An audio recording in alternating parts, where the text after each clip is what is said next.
Hi, good morning everybody. My name is Akshita. I am studying in 7th class. Hi, good morning everybody. My name is Navya. I am studying in 7th class. Akshita ఏంటి విషయం ఈరోజు అందరూ civil డ్రెస్లో వచ్చారు? నిన్న నీవు రాలేదా? ఈరోజు బాలల దినోత్సవం. బాలల దినోత్సవం అనగానేమి? ఈరోజు నవంబర్ 14. ఈరోజు చాచా నెహ్రూ పుట్టారు. నెహ్రూ గారికి పిల్లలంటే చాలా ఇష్టమని విన్నాను. అందుకే ఆయనను పిల్లలు చాచా అని పిలుస్తారు.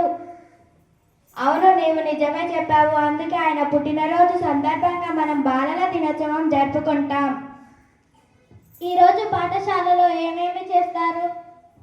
ఈరోజు పాఠశాలలో పిల్లలందరూ తరగతి గదులను అలంకరిస్తారు, రంగురంగుల కాగితాలను అంటిస్తారు, ఉపాధ్యాయ జ్ఞానానికి సంబంధించిన విషయాలు బోధిస్తారు, పిల్లలు ఆటలలో పాల్గొంటారు, పాటలు పాడుతారు, బహుమతులు పొందుతారు. బాగుంది, నేను కూడా ఈ అన్నిటిలో పాల్గొంటాను. మంచిది, నీకు కూడా బాలల దినోత్సవం శుభాకాంక్షలు. నీకు కూడా happy children's day. Happy children's day. Thank you for all.